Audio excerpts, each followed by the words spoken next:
Next question, ಈ ಕೆಳಗಿನ ಯಾವ ಜೋಡಿಗಳು ಹೊಂದಿಕೆ ಆಗುತ್ತೆ? ಸೊ ಮ್ಯಾಚ್ ದ ಫಾಲೋಯಿಂಗ್ ಕೇಳಿದ್ದಾರೆ, ಹೊಂದಿಕೆ ಆಗುತ್ತವೆ ಅಂತ ಕೇಳಿದ್ದಾರೆ.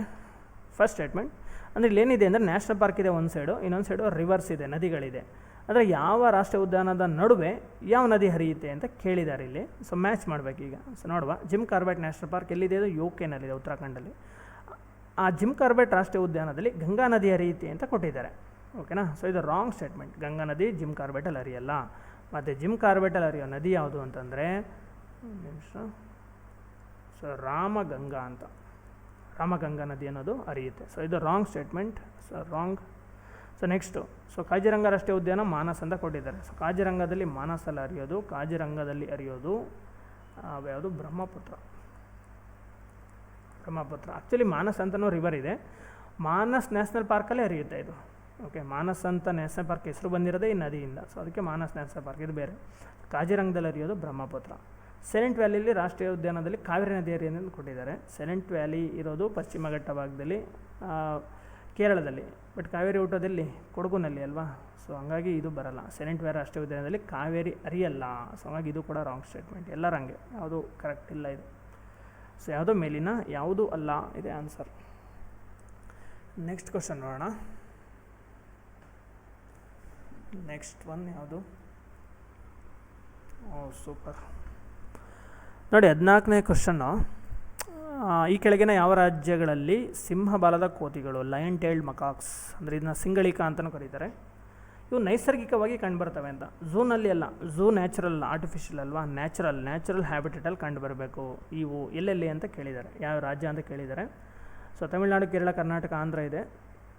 ಅದಕ್ಕೆ ಆನ್ಸರ್ ಮಾಡೋಕ್ಕೂ ಮುಂಚೆ ಏನು ಗೊತ್ತಿರಬೇಕು ಅಂತಂದರೆ, ಇವು ಎಲ್ಲಿ ವಾಸ ಮಾಡ್ತವೆ, ಇದರ ಪ್ರೈಮರಿ ಹ್ಯಾಬಿಟೇಷನ್ ಏನು ಅಂತ ಗೊತ್ತಿರಬೇಕು ನಿಮಗೆ. ಇದರ ಪ್ರೈಮರಿ ಹ್ಯಾಬಿಟೇಷನ್ ಏನು ಅಂತ ಗೊತ್ತಿರಬೇಕು. ಅಂದರೆ ಪ್ರಾಥಮಿಕ ಆವಾಸ ಸ್ಥಾನ ಯಾವುದು ಅಂತ. ಇವು ಎಲ್ಲಿ ವಾಸ ಮಾಡ್ತವೆ? ಇವು ವಾಸ ಮಾಡೋದು ಎವರ್ ಗ್ರೀನ್ ಫಾರೆಸ್ಟ್, ನೆನ್ಪಿಟ್ಕೊಳ್ಳಿ. ಎವರ್ ಗ್ರೀನ್, ನಿತ್ಯ ಹರಿದ್ವರ್ಣ ಅರಣ್ಯದಲ್ಲಿ ಮಾತ್ರ ವಾಸ ಮಾಡ್ತವೆ. ಸೊ ಪರ್ಟಿಕ್ಯುಲರಾಗಿ ಹೇಳಬೇಕು ಅಂತಂದರೆ ಇವು ವೆಸ್ಟರ್ನ್ ಘಾಟಲ್ಲಿ ಕಂಡುಬರುತ್ತೆ, ಪಶ್ಚಿಮ ಘಟ್ಟ ಶ್ರೇಣಿಯಲ್ಲಿ ಮಾತ್ರ ಕಂಡುಬರೋದು ಇವು. ಇಲ್ಲಿ ಎವರ್ಗ್ರೀನ್ ಫಾರೆಸ್ಟ್ ಇದಲ್ವಾ, ಜಾಸ್ತಿ ಮಳೆ ಆಗುತ್ತೆ. ಸೊ ಅದಕ್ಕೋಸ್ಕರ ಎವರ್ಗ್ರೀನ್ ಫಾರೆಸ್ಟ್ ಅಂದರೆ ಪಶ್ಚಿಮ ಘಟ್ಟ ಶ್ರೇಣಿಯಲ್ಲಿ ಇವು ಕಂಡು ಬರ್ತವೆ. ಈಗ ಪಶ್ಚಿಮ ಘಟ್ಟ ಶ್ರೇಣಿ ಇದರಲ್ಲಿ ಎಲ್ಲೆಲ್ಲಿದೆ ಅಥವಾ ಎಲ್ಲಿಲ್ಲ ಅಂತ ನೋಡ್ಕೊಳ್ಳೋಣ ನಾವು, ಅಷ್ಟೇ ಸಿಂಪಲ್. ತಮಿಳುನಾಡಲ್ಲಿ ಇದೆಯಾ ಪಶ್ಚಿಮ ಘಟ್ಟ ಶ್ರೇಣಿ? ಅಬ್ವಿಯಸ್ಲಿ ಇದೆ. ಕೇರಳದಲ್ಲಿ ಇದೆ, ಕೇರಳಮ್ಮ ಆ್ಯಕ್ಚುಲಿ ಹೆಸರು ಚೇಂಜ್ ಆಗಿದೆ ಅಲ್ವಾ, ಕೇರಳ ಇದ್ದದ್ದು ಕೇರಳಮ್ಮ ಆಗಿದೆ. ಯಾವ ಆರ್ಟಿಕಲ್ ಹೇಳಿ, ಯಾವ ಆರ್ಟಿಕಲ್ ಯೂಸ್ ಮಾಡ್ಕೊಂಡು ಮಾಡಬೇಕು? ರಾಜ್ಯಗಳ ಹೆಸರನ್ನ ಚೇಂಜ್ ಮಾಡಬೇಕು ಅಂತಂದರೆ ಆರ್ಟಿಕಲ್ 3, 3ನೇ ಆರ್ಟಿಕಲ್ ಯೂಸ್ ಮಾಡಬೇಕು. ಯಾರಿಗೆ ರೈಟ್ಸ್ ಇರೋದು ಅಂತಂದರೆ ಕೇಂದ್ರ ಸರ್ಕಾರಕ್ಕೆ. ಇದು ಸೆಂಟ್ರಲ್ ಸಬ್ಜೆಕ್ಟ್, ನೆನ್ಪಿಟ್ಕೊಳ್ಳಿ. ರಾಜ್ಯ ಸರ್ಕಾರಗಳಿಗೆ ಚೇಂಜ್ ಮಾಡೋಕ್ಕಾಗಲ್ಲ, ತಮ್ಮ ರಾಜ್ಯದ ಹೆಸರನ್ನ ತಾವೇ ಚೇಂಜ್ ಮಾಡ್ಕೊಳ್ಳೋಕ್ಕಾಗಲ್ಲ. ಕೇಂದ್ರ ಸರ್ಕಾರ ಬರಲೇಬೇಕಾಗತ್ತೆ. ಕೇಂದ್ರ ಸರ್ಕಾರ ಬಂದು ಆರ್ಟಿಕಲ್ 3 ಯೂಸ್ ಮಾಡಿ ಕೇರಳನ ರಾಜ್ಯದ ಹೆಸರನ್ನ, ಗಡಿಯನ್ನು ಎಲ್ಲ ಬದಲಾಯಿಸ್ಬೋದು. ಸೊ ಕೇರಳಂ ಅಂತ ಆಗಿದೆ. ಸೊ ಕೇರಳದಲ್ಲೂ ವೆಸ್ಟರ್ನ್ ಘಾಟ್ ಇದೆ, ಕರ್ನಾಟಕದಲ್ಲೂ ಹೌದು. ಒಟ್ಟಾರೆ ನೋಡಿ 6 ರಾಜ್ಯದಲ್ಲಿ ಪಶ್ಚಿಮ ಘಟ್ಟ ಶ್ರೇಣಿ ಇದೆ, 1600 ಕಿಲೋಮೀಟ್ರು. 6 ರಾಜ್ಯದಲ್ಲಿ ಕರ್ನಾಟಕ ಒಂದೇ ರಾಜ್ಯದಲ್ಲಿ 60% ಇದೆ, ನೆನ್ಪಿಟ್ಕೊಳ್ಳಿ. 60% ಪಶ್ಚಿಮ ಘಟ್ಟ ಇರೋದು ಒಂದೇ ರಾಜ್ಯದಲ್ಲಿ, ಅದು ನಮ್ಮ ಕನ್ನಡ ನಾಡಿನಲ್ಲಿ. ಆಂಧ್ರ ಪ್ರದೇಶ್ ನೋಡಿ, ಆಂಧ್ರ ಪ್ರದೇಶ ಇರೋದು ಪಶ್ಚಿಮ ಘಟ್ಟ ಅಲ್ಲ, ಪೂರ್ವ ಘಟ್ಟ, ಈಸ್ಟರ್ನ್ ಘಾಟ್, ಪೂರ್ವ ಘಟ್ಟ ಇದು ಇರೋದು. ಸೊ ಇಲ್ಲಿ ಡ್ರೈ ಏರಿಯಾ, ಇದು ಮಳೆ ಜಾಸ್ತಿ ಆಗಲ್ಲ. ಸೊ ಪೂರ್ವ ಘಟ್ಟ ಇದೆ. ಸೊ ಇದು 3 ಆನ್ಸರ್ ಆಗುತ್ತೆ. ಸೊ ಕರ್ನಾಟಕ, ಕೇರಳ, ತಮಿಳುನಾಡು, ಆಂಧ್ರ ಬರಲ್ಲ. ಸೊ 1, 2, 3 ಎಲ್ಲಿದೆ? ಇಲ್ಲಿದೆ. ಸೊ ಇದು ಆನ್ಸರ್. ಸೊ ಸಿಂಹಬಾಲದ ಕೋತಿಗಳು, ಇದು ಆರ್ಬೋರಿಯಲ್ ಅನಿಮಲ್ ಅಂತ ಕರೀತಾರೆ. ಇದನ್ನ ನೆನ್ಪಿಟ್ಕೊಳ್ಳಿ, ಆರ್ಬೋರಿಯಲ್. What is ಆರ್ಬೋರಿಯಲ್? ಆರ್ಬೋರಿಯಲ್ ಅಂದರೆ ಇವು ಹೆಚ್ಚಿನ ಅವಧಿಯನ್ನು ಮರದ ಮೇಲೆ ಕಳೀತವೆ. ಸೊ ಹೆಚ್ಚಿನ ಅವಧಿ ಮರದ ಮೇಲೆ ಇರುವಂಥ ಜೀವಿಗಳನ್ನ ಆರ್ಬೋರಿಯಲ್ ಅಂತ ಕರೀತಾರೆ, ಆರ್ಬೋರಿಯಲ್ ಅನಿಮಲ್ಸ್ ಅಂತ. ಪ್ರಾಣಿಗಳು ಯೂಸಲಿ ನೆಲದಲ್ಲಿ ತಾನೇ ಇರೋದು, ಪಕ್ಷಿಗಳು ಮರದ ಮೇಲೆ ಇರಬೇಕು. ಬಟ್ ಹೆಚ್ಚು ಕೆಲವೊಂದು ಪ್ರಾಣಿಗಳು ಮರದ ಮೇಲೆ ಇರ್ತವೆ, ಅದನ್ನು ಆರ್ಬೋರಿಯಲ್ ಅಂತ ಟೆಕ್ನಿಕಲಾಗಿ ಕರೀತಾರೆ. ಸೊ ಎಕ್ಸಾಂಪಲ್, ಇನ್ನೊಂದು ಎಕ್ಸಾಂಪಲ್ ಹೇಳ್ಬೇಕಂದ್ರೆ ಗೋಲ್ಡನ್ ಲಂಗೂರ್ ಅಂತ ಒಂದು ಬರುತ್ತೆ ಅಸ್ಸಾಮಲ್ಲಿ, ಅದು ಕೂಡ ಆರ್ಬೋರಿಯಲ್ಲೇ. ಓಕೆ, ಸೊ ನೆಕ್ಸ್ಟ್ ಕ್ವಶನ್ ನೋಡೋಣ. ಈ ಕೆಳಗಿನ ಯಾವ ಜೀವಿಗಳು ಸಸ್ತನಿಗಳಾಗಿವೆ? ಸ್ತನಿ ಅಂದರೆ ಮ್ಯಾಮಲ್ಸ್ ಬಗ್ಗೆ ಕೇಳ್ತಿರೋದು ಯಾವುದು ಅಂತ. ಸೊ ಅಕ್ವಾಟಿಕ್ ಇಕೋಸಿಸ್ಟಮಲ್ಲಿರೋ ನಾವು ಕೊಟ್ಟಿದ್ದಾರೆ. ಜಲ ಪರಿಸರದಲ್ಲಿ ಸಮುದ್ರ ಹಸು, ಸೀಕವ್ ಅಂದರೆ ಡುಗಾಂಗ್ ಅಂತ ಆ್ಯಕ್ಚುಲಿ ಇದ್ರ ಹೆಸರು, ಡುಗಾಂಗ್ ಅಂತ. ಇದ್ರ ಬಗ್ಗೆನೂ ಸಪ್ರೇಟ್ ಕ್ವಶನ್ ಆಗಿದೆ, ಡುಗಾಂಗ್ ಅಂತ. ಬಟ್ ಸೀಕವ್ ಅಂತಲೂ ಕರೀತಾರೆ. ಸಮುದ್ರ ಹಸು ಇದು ಏನೋ ಒಂದು ಸಸ್ತನಿ, ಕರೆಕ್ಟ್, ಮ್ಯಾಮಲ್. ಸಮುದ್ರ ಕುದುರೆ, ಸಮುದ್ರ ಸಿಂಹ. ನೋಡಿ ಸಮುದ್ರ ಕುದುರೆ ಇದೆಯಲ್ಲ, ಸೀ ಹಾರ್ಸ್, ಆ್ಯಕ್ಚುಲಿ ಇದು ಮ್ಯಾಮಲ್ ಅಲ್ಲ. ಆ್ಯಕ್ಚುಲಿ ಇದೊಂದೇನು ಮೀನು. ಕುದುರೆ ಥರ ನೆಟ್ಟಿಗೆ ಮೂವ್ ಆಗುತ್ತೆ. ಇದು ಎಲ್ಲ ಮೀನುಗಳು ಹಿಂಗೆ ಹಾರಿಜಾಂಟಲಿ ಹೋದರೆ ಇದು ವರ್ಟಿಕಲ್ಲಾಗಿ ಮೂವ್ಮೆಂಟ್ ಆಗುತ್ತೆ. ಇದ್ರದ್ದು ವಿಶೇಷತೆ ಏನು ಅಂತಂದರೆ ಸಮುದ್ರ ಕುದುರೆದು ಈ ಗಂಡು ಸಮುದ್ರ ಕುದುರೆ ಇದೆಯಲ್ಲ ಇದು ಮರಿಗಳಿಗೆ ಜನ್ಮ ಕೊಡುತ್ತೆ. ಇದು ಇದರ ವಿಶೇಷತೆ. ಓಕೆ, ಸೊ ನೆಕ್ಸ್ಟು ಸಮುದ್ರ ಸಿಂಹ, ಸೀ ಲಯನ್ಸ್, ಇದು ಕೂಡ ಒಂದು ಮ್ಯಾಮಲ್ ಆಗಿದೆ, ಸಸ್ತನಿ. ಸೊ ಆನ್ಸರ್ 1 and 3 ಎಲ್ಲಿದೆ? 1 and 3 ಇದು ರೈಟ್ ಆನ್ಸರ್. ನೆಕ್ಸ್ಟ್ ಕ್ವಶನ್, ಈ ಕೆಳಗಿನ ಯಾವ ಪ್ರದೇಶದಲ್ಲಿ ಹವಳದ ಜೀವಿಗಳು ಕಂಡುಬರುತ್ತವೆ? ಹವಳದ ದಿಣ್ಣೆಗಳು ಅಂದರೆ ಕೋರಲ್ ರೀಫ್ಸ್ ಬಗ್ಗೆ ಕೇಳಿದ್ದಾರೆ ಇಲ್ಲಿ. ಕೋರಲ್ ರೀಫ್ಸ್, ಹವಳದ ದಿಣ್ಣೆಗಳ ಬಗ್ಗೆ ಕೇಳಿದ್ದಾರೆ. ಕೋರಲ್ ರೀಫ್ಸ್ ನೋಡಿ, coral reefs actually symbiotic relationship ಇರ್ತದೆ ಎರಡರ ನಡುವೆ. ಸಿಂಬಯೋಟಿಕ್ ರಿಲೇಷನ್ಶಿಪ್ ಇರ್ತದೆ. ಎರಡು ಜೀವಿಗಳಿರ್ತವೆ ಆ್ಯಕ್ಚುಲಿ ಕೋರಲ್ ರೀಫ್ಸಲ್ಲಿ. ಒಂದು ಜೀವಿ ಅಲ್ಲ, ಇದೆಲ್ಲ ಕಾಣ್ತಿದೆಯಲ್ಲ ಇಲ್ಲಿ 2 ಜೀವಿ ಇದೆ. ದೊಡ್ಡದಾಗಿರೋದು ಇಲ್ಲೆಲ್ಲ ಅಗಲಾಗಿದೆಯಲ್ಲ, ಇದ್ರ ಹೆಸರು, ಇದು ಆ್ಯಕ್ಚುಲಿ ಪ್ರಾಣಿ, ಇದು ಅನಿಮಲ್ಲು, ಪಾಲಿಪ್ ಅಂತ ಇದ್ರ ಹೆಸರು. ಪಾಲಿಪ್ ಅಂದರೆ ಪ್ರಾಣಿ ಅಂತ.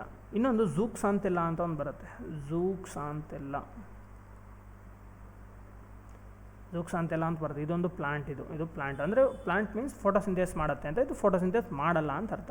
ಸೊ ಇವೆರಡರ ನಡುವೆ ಕೊಟ್ಟು ತೆಗೆದುಕೊಳ್ಳುವ ಒಂದು ಸಂಬಂಧ ಇರುತ್ತೆ. ನೋಡಿ, ಪಾಲಿಪ್ಪು ಇರೋದಕ್ಕೆ ಜಾಗ ಕೊಟ್ಟಿದೆ. ಇದೊಂದು ಪ್ಲಾಂಟ್. ಇದು ಸಣ್ಣದು ಮೈಕ್ರೋ ಪ್ಲಾಂಟ್ಸ್ ಇವೆಲ್ಲ. ಇದು ದೊಡ್ಡ ಜೀವಿಲಿ ಕಾಣ್ತಾ ಇರೋದು. ಇದ್ರ ಮೈ ಮೇಲೆ, ಪಾಲಿಪ್ ಅನ್ನೋ ಪ್ರಾಣಿಯ ಮೈ ಮೇಲೆ ಇದು ಕುತ್ಕೊಂಡಿರುತ್ತೆ. ಝೂಕ್ಸಾಂತೆಲ್ಲನೋ ಸ್ಮಾಲ್ ಪ್ಲಾಂಟ್ಸ್ ಕುತ್ಕೊಂಡಿರುತ್ತೆ. ಸೊ ಏನು ಕೊಡುತ್ತೆ ಈಗ? ಝೂಕ್ಸಾಂತೆಲ್ಲ ಅನ್ನೋ ಪ್ಲಾಂಟಿಗೆ ಇದು ಜಾಗ ಕೊಟ್ಟಿದೆ. ಜೊತೆಗೆ ಏನು ಕೊಡ್ತಾ ಇದೆ? ಕಾರ್ಬನ್ ಡೈಆಕ್ಸೈಡ್ನ ಕೊಡುತ್ತೆ. ಅದಕ್ಕೆ ಪ್ರತಿಯಾಗಿ ಝೂಕ್ಸಾಂತೆಲ್ಲ ಇದಕ್ಕೆ ಏನು ಕೊಡುತ್ತೆ ಹೇಳಿ? ಫುಡ್ಡನ್ನು ತಯಾರು ಮಾಡಿ ಫುಡ್ ಕೊಡುತ್ತೆ. ಇದು ಇಲ್ಲ ಅಂದರೆ ಇದಿರಲ್ಲ, ಇದಿಲ್ಲ ಅಂದರೆ ಇದಿರಲ್ಲ. ಇದನ್ನು ಸಿಂಬಯೋಟಿಕ್ ಅಂತ ಕರೀತಾರೆ. ಅಂದರೆ ಕನ್ನಡದಲ್ಲಿ ಪರಸ್ಪರ ಅವಲಂಬನೆ ಅಂತ. ಸೊ ಇವೆರಡು ಸೇರಿ ಆಗಿರೋದೇ ಹವಳದ ಜೀವಿ. ಸೊ ಎಲ್ಲೆಲ್ಲಿ ಕಂಡುಬರ್ತದೆ ಕೋರಲ್ ರೀಫ್ಸ್ ಅಂತ ಕೇಳಿದ್ದಾರೆ. ಅಂಡಮಾನ್ ನಿಕೋಬಾರ್ ಬರಲೇಬೇಕು, ಗಲ್ಫ್ ಆಫ್ ಕಚ್ ಬರುತ್ತೆ, ಗಲ್ಫ್ ಆಫ್ ಮನ್ನಾರ್ ಬರುತ್ತೆ, ಸುಂದರ್ಬನ್ ಬರಲ್ಲ. ಸುಂದರ್ಬನ್ ಏನಕ್ಕೆ ಫೇಮಸ್? ನಮಗೆ ಮ್ಯಾಂಗ್ರೋವ್ ಫಾರೆಸ್ಟ್ಗೆ ಫೇಮಸ್. ಅದು ಮ್ಯಾಂಗ್ರೋವ್ ಫೇಮಸ್ ಇದು. ಸೊ ಮತ್ತೇನು, ಇಂಡಿಯಾದಲ್ಲಿ ಹೈಯೆಸ್ಟ್ ಅರೌಂಡ್ ಮೋರ್ ದೆನ್ 40% ಸುಂದರ್ಬನ್ನಲ್ಲೇ ಇದೆ. ಒಟ್ಟಾರೆ ಭಾರತದಲ್ಲಿರೋ ಮ್ಯಾಂಗ್ರೋವ್ ಎಷ್ಟಪ್ಪ? 4992 ಚದರ kilometre. India state of forest report, Bharat ಅರಣ್ಯ ವರದಿ ಪ್ರಕಾರ ಭಾರತದಲ್ಲಿರೋ ಮ್ಯಾಂಗ್ರೋವ್ ಇಷ್ಟೇ, ತುಂಬ ಕಡಿಮೆ ಆ್ಯಕ್ಚುಲಿ. 4992 ಚದರ ಕಿಲೋಮೀಟರ್ ಬರುತ್ತೆ. ಅದರಲ್ಲಿ ಮೋರ್ ದೆನ್ 40% ಸುಂದರ್ಬನ್ನಲ್ಲೇ ಇದೆ. ಅಂದರೆ ವೆಸ್ಟ್ ಬೆಂಗಾಲ್ ರಾಜ್ಯದಲ್ಲೇ ಬಂದುಬಿಡುತ್ತದೆ ಇಷ್ಟು ಕೂಡ. ಓಕೆ, ಸೊ ಗಲ್ಫ್ ಆಫ್ ಕಚ್ಚಲ್ಲಿದೆ, ಗುಜರಾತಲ್ಲಿದೆ, ಮನ್ನಾರಲ್ಲಿದೆ, ತಮಿಳ್ನಾಡಲ್ಲಿದೆ. ಓಕೆ, ಸೊ ಆನ್ಸರ್ ಇಲ್ಲಿ ಯಾವ್ದು ಬರಲ್ಲ ಅಂದರೆ ದಿಣ್ಣೆ ಕಂಡು ಬರೋದಿಲ್ಲ, ನೆಗೆಟಿವ್ ಸ್ಟೇಟ್ಮೆಂಟ್ ಅಲ್ವಾ. ಸೊ ಸುಂದರ್ಬನ್ನಲ್ಲಿ ಬರಲ್ಲ ಇದು ಆನ್ಸರಲ್ಲಿ. ಮ್ಯಾಂಗ್ರೋವ್ ಫೇಮಸ್, ಅದು ಮ್ಯಾಂಗ್ರೋವ್ ಬರುತ್ತೆ. ನೆಕ್ಸ್ಟ್ ಕ್ವಶನ್ ನೋಡೋಣ.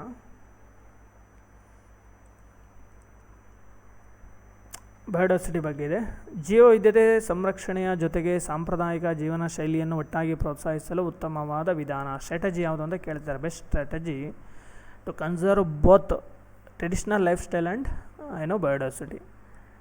ಏನಂದರೆ ಇಲ್ಲಿ ನೋಡಿ, ಇಲ್ಲಿ ಬಯೋಡೈವರ್ಸಿಟಿನೂ ಕನ್ಸರ್ವ್ ಮಾಡಬೇಕು ನಾವು, ಜೀವವೈವಿಧ್ಯತೆಯೂ ಕನ್ಸರ್ವ್ ಮಾಡಬೇಕು. ಅದ್ರ ಜೊತೆಗೆ ಒಂದು ಜೀವನ ಶೈಲಿ ಅಂದರೆ ಮನುಷ್ಯ ವಾಸ ಮಾಡೋದು ಅಂತ, ಸಾಂಪ್ರದಾಯಿಕ ಜೀವನ ಶೈಲಿ ಮನುಷ್ಯ ವಾಸ ಮಾಡಬೇಕು. ಇವೆರಡನ್ನೂ ಒಟ್ಟಿಗೆ ಮಾಡೋದು.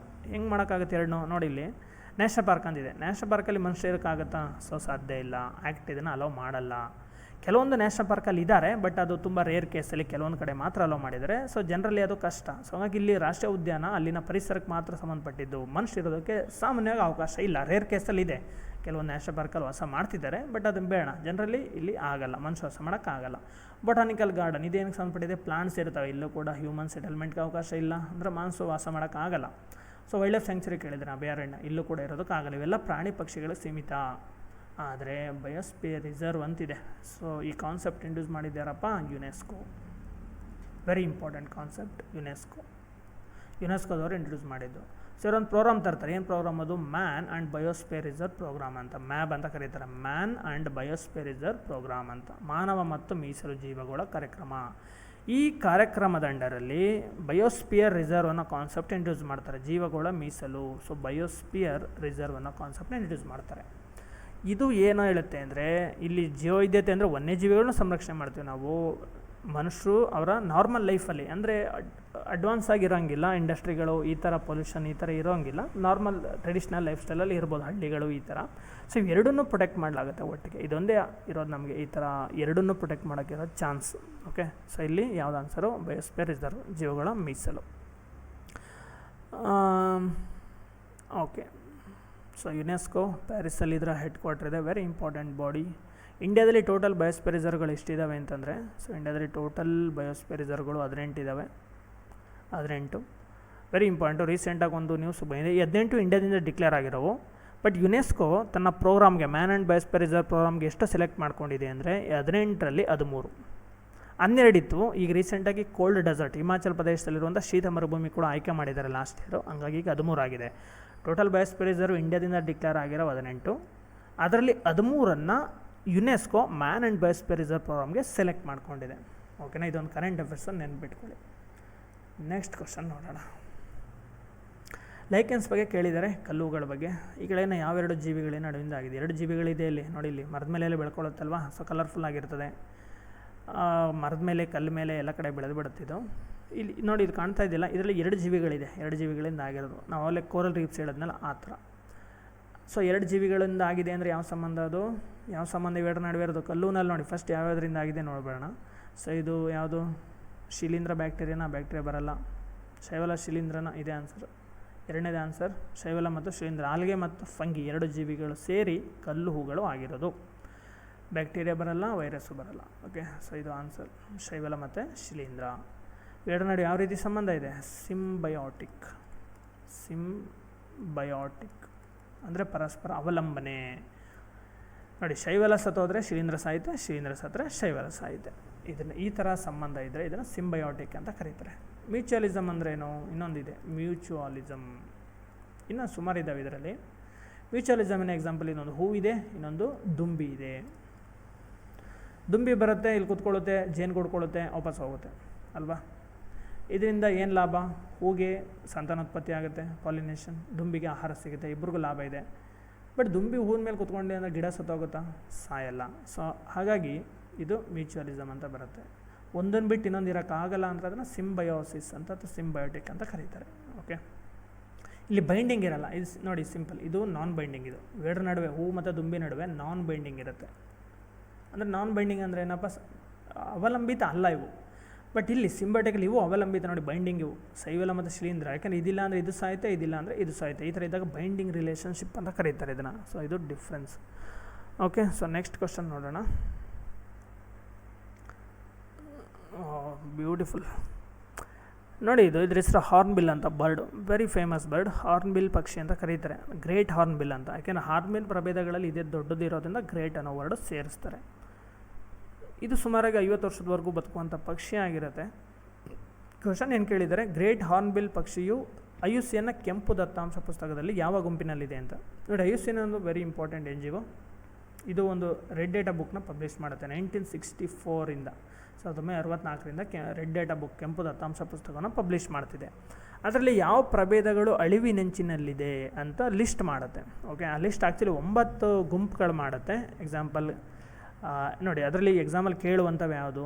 ಕ್ರಿಟಿಕಲಿ ಎಂಡೇಂಜರ್ಡ್, ತೀವ್ರ ಅಳಿವಿನಂಚಿನಲ್ಲಿರುವ ಪ್ರಭೇದ. ಇನ್ನೊಂದು ಎಂಡೇಂಜರ್ಡ್, ಅಳಿವಿನಂಚಿನಲ್ಲಿರುವ ಪ್ರಭೇದ. ಇನ್ನೊಂದು ವಲ್ನರೇಬಲ್, ದುರ್ಬಲ ಪ್ರಭೇದ. ಸೊ ಈ 3 ಇಂಪಾರ್ಟೆಂಟ್, ವೆರಿ ಇಂಪಾರ್ಟೆಂಟ್.